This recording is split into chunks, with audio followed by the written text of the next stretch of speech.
up, Fantastic Neighborhood hoodlums and Hearthstone fans? This is Fred, and this is the first of probably many videos on Hearthstone, my unfortunate new addiction.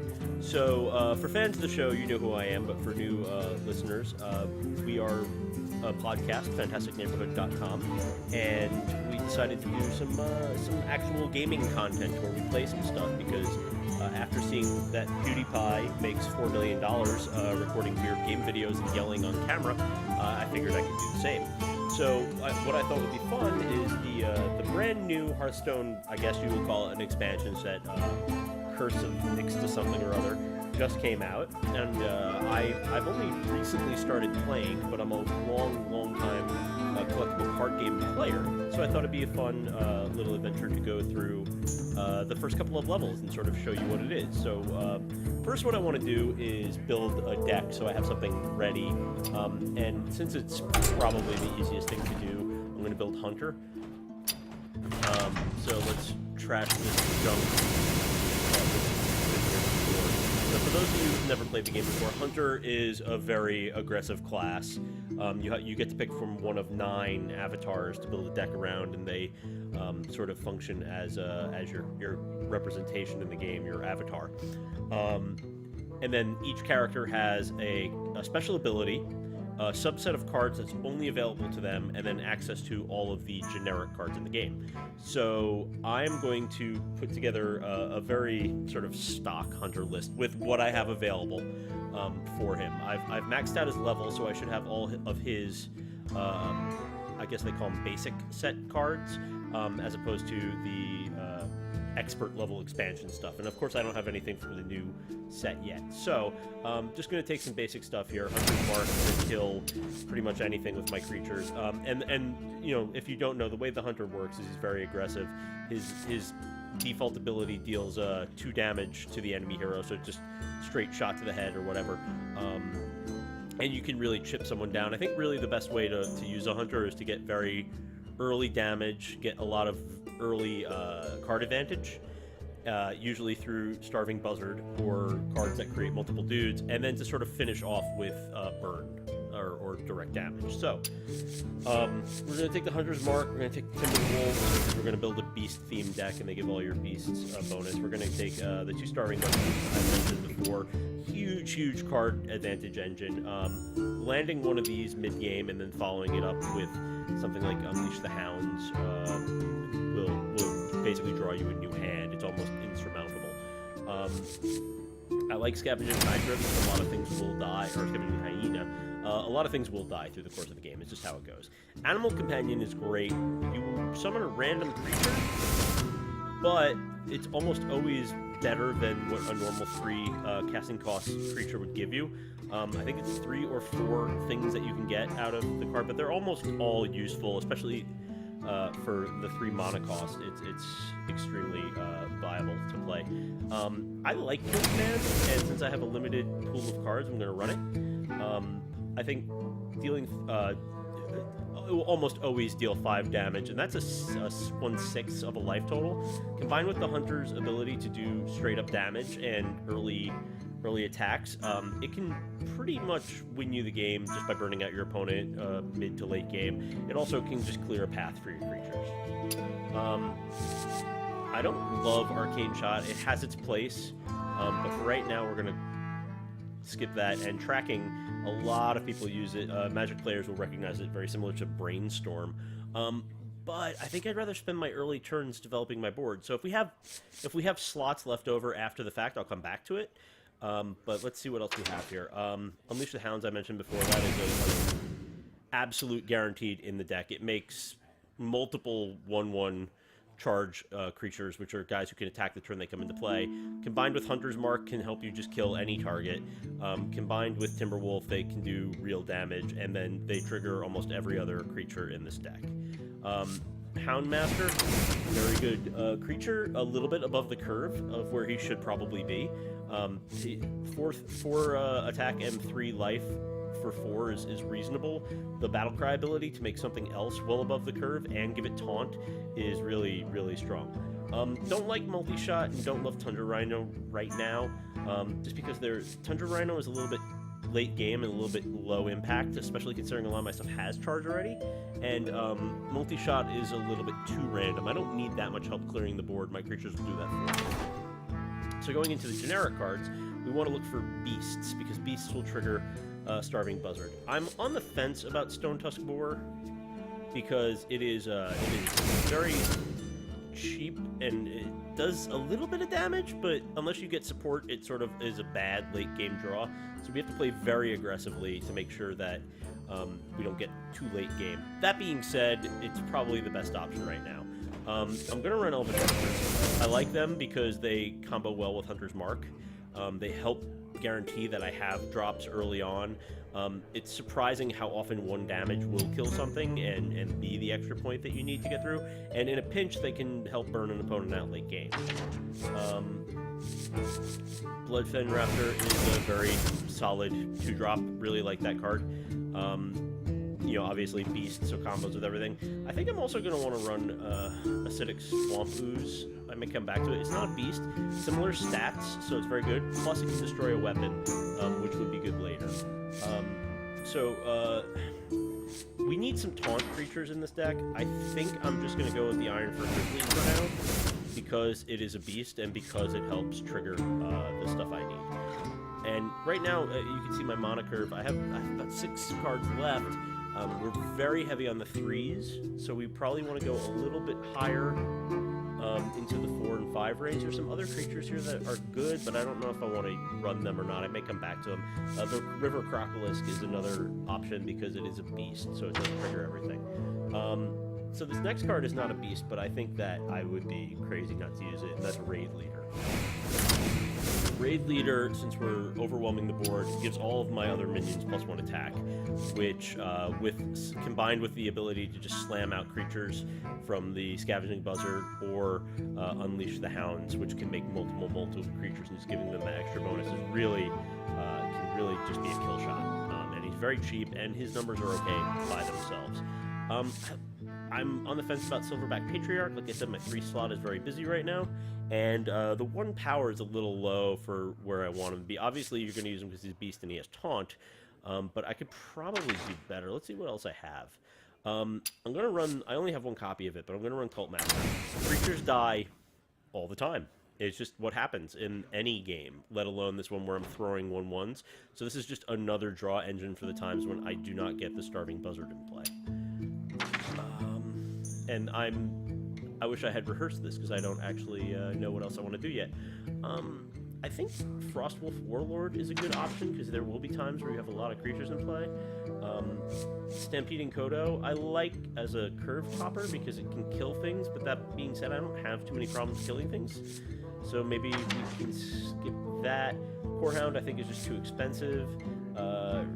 Reckless Rocketeer, it's a big 5 damage, but I just think they're better options. So let's see, Stranglethorn Tiger is very good, 5/5 for 5 and a beast, so it triggers. I don't know if stealth is enough impact on the game to matter. It's protecting the creature until I attack with it, but for not attacking till turn 6, it might not be worth the effort. I think, after reviewing my options, maybe the thought here is, let's grab one of these guys. They're a good curve topper, and they can come down as like a 9/9 or something very silly. At least a Snapjaw is another possibility. It is a beast. It's too sad. I think we'll skip that. I think maybe what we do is consider Patriarch, and I don't want to go too crazy with that. Oh, and maybe, Jungle Panther I think might be a good one. It's stealth, just like the other, the Stranglethorn over here, but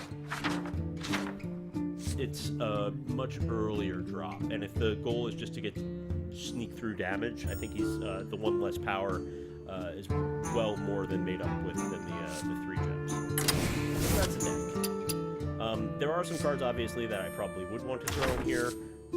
Were this another deck, or had I had more options? If we go to crafting mode and look at some of the stuff that we have options or access to, the Savannah Highmane is a huge creature, totally playable. Eaglehorn Bow, they just changed the way it works, but I think it's still probably good if we go through the secrets build of this deck. That being said, I don't have enough of the secrets to make sense, like a Snape trap or mostly explosive trap.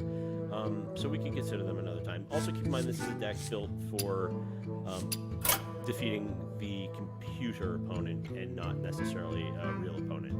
So let's get done there, and let's go and play some of the new Naxxramas stuff. So we have to go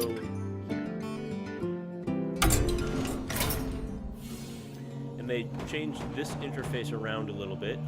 You know, practice is where you do your tutorials and unlock all your characters when you first start playing the game. Never really an expert, but I'll come back to it. Like I said, I'm still getting used to the game.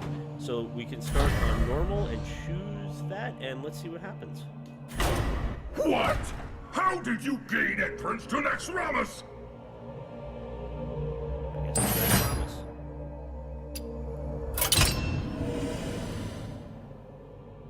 So the way this works is that there's a number of quarters that you can enter. Each is a part of Naxxramas from World of Warcraft, and within them are different bosses that you have to fight. And when you fight the boss, you can unlock the treasure. And what I really want from this selection right here is this, the Haunted Creeper.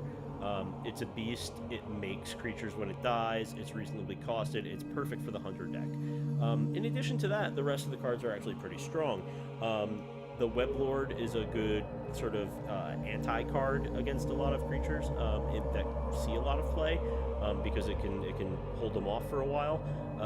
The Egg is actually really interesting. It's a 0/2 that can't attack for 2, but if you can give it an attack, you can have it trade with something, and then when it dies, you get a 4/4 creature, which is well above the curve. This can probably either you can make it a creature with taunt, or you can give it an attack and throw it at something very early on, probably turn 3, and then wind up with a 4/4, which is actually really good. And lastly, you have this big guy, 6 mana for destroy any minion that's damaged by this, and 8 life is actually a very good amount. It is a beast. That being said, I don't think it's good enough to fit into the Hunter deck because it's so high up on the curve and doesn't do as much damage as you think. So let's take the key and do this.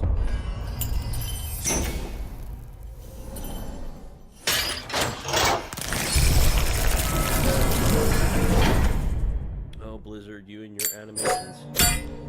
So here is my first opponent. Anub'rekhan is one of my finest spider lords. Good luck, interloper. That is actually a very strong hero power. So let's go to it. I'll pick my Hunter.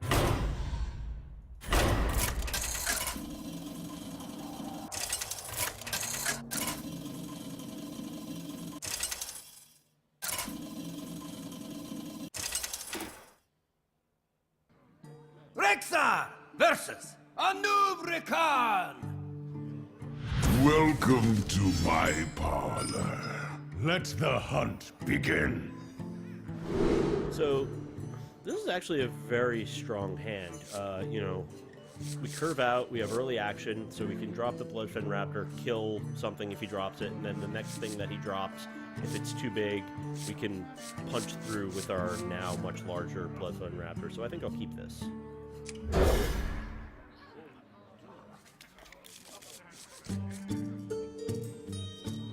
So I'm on the draw, so my opponent will have the coin.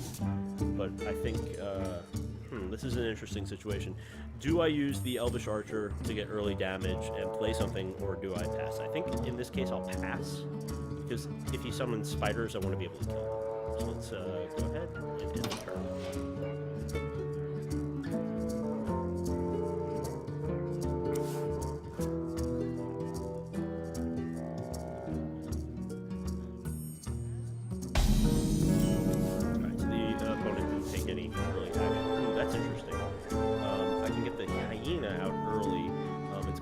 Damage than the Bloodfen Raptor. But if I start getting other stuff out, you know what? I think I'll actually hold on that. I'd rather do the damage early than that. Like, if I'm going to have throw this out of the opponent next turn, that way the if I have to kill something.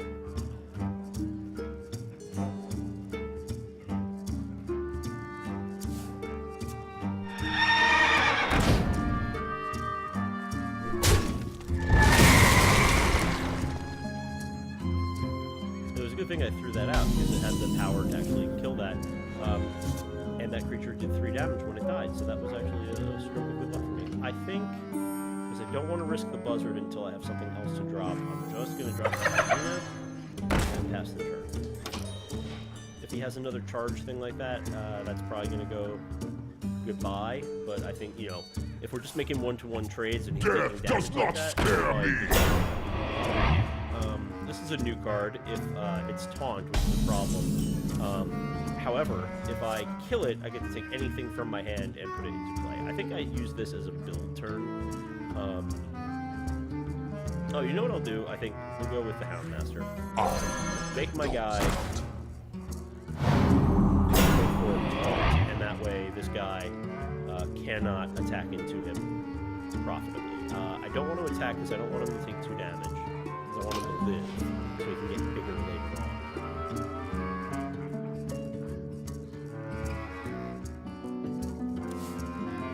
Death does not scare me! He has a lot of those ones. He's actually going to get me to a point where I actually, I'm going to have trouble with them because I won't have any creatures to really play. So I think this point now, what I want to do is, let's throw the buzzard down. Now I have my draw engine on play. So I'm actually faced with a weird one. Do I... Well, I could kill this. I could play the Timberwolf, draw a card, and hope to get something else I can play, or I could go with the Iron for Grizzly. I think, and this guy's not a beast, so if I attack into him, I don't gain anything. I think this guy's just gonna have to die. So I think I play the Iron, so I have more cards in my hand. This guy dies to play him. That's actually really good. So what I do here is I'm gonna go ahead and play the other hyena. Then this guy into this guy.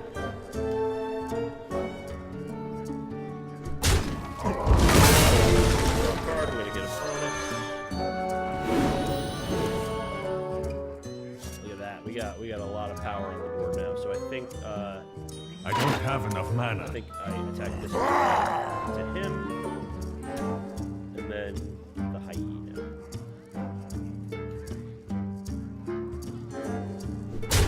Give that minion a turn to I get can't ready. do that. Ooh.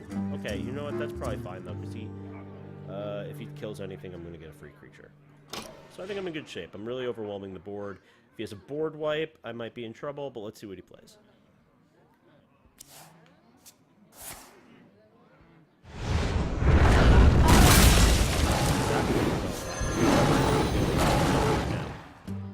Look at that. So I've got a 10 power guy, I've got a 4 power guy, I've got a lot of options in my hand. I think I'm going to just attack twice.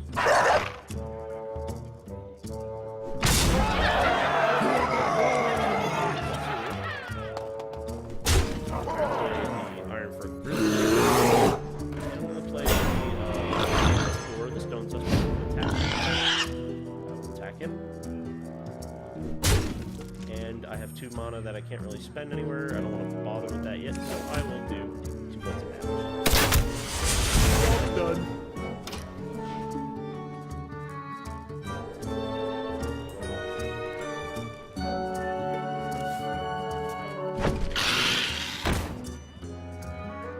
Naxxramas is This guy is designed to go late, so I'm not worried about him. He just gets bigger every turn until he attacks, and then he loses stealth, in which case you can interact with him. Board wipe would clean him off normally, so I'm not so worried about him. So I think in this situation, I'm just going to attack with a bunch of stuff. Get the Cult Master down. Joy or die, or both. Gain some life. I think the most profitable thing right here is +4 into this guy. I'm going to lose this. He's going to get bigger. I'm going to draw a card from the Cult Master. Then I could do Unleash the Hounds. Just throw that in. I'll get here. Oh, and now I'm just killing time because I actually have to leave. So let's just...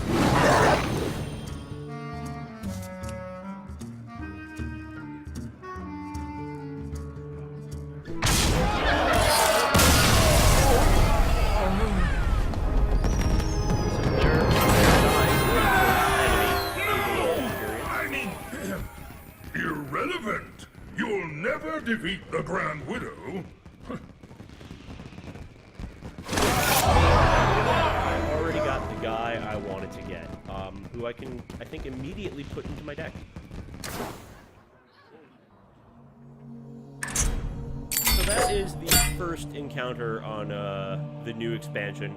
I really like the way they did this because it allows you to earn individual cards as opposed to trying to get gold and open packs and all that. Now, to open the other wings, you need gold later on, which obviously you could buy, but you could also earn it. And I actually have a lot of quests I can do and all that to earn gold relatively quickly. The first wing is free if you play in the opening month. This just came out today. So I'm going to try to earn all the cards. I don't think I'm going to record all of them, but maybe when I get to some of the more interesting bosses, I'll come back to this, and hopefully we can unlock some more of the cool expansion stuff. So thanks for watching, and look out for part 2.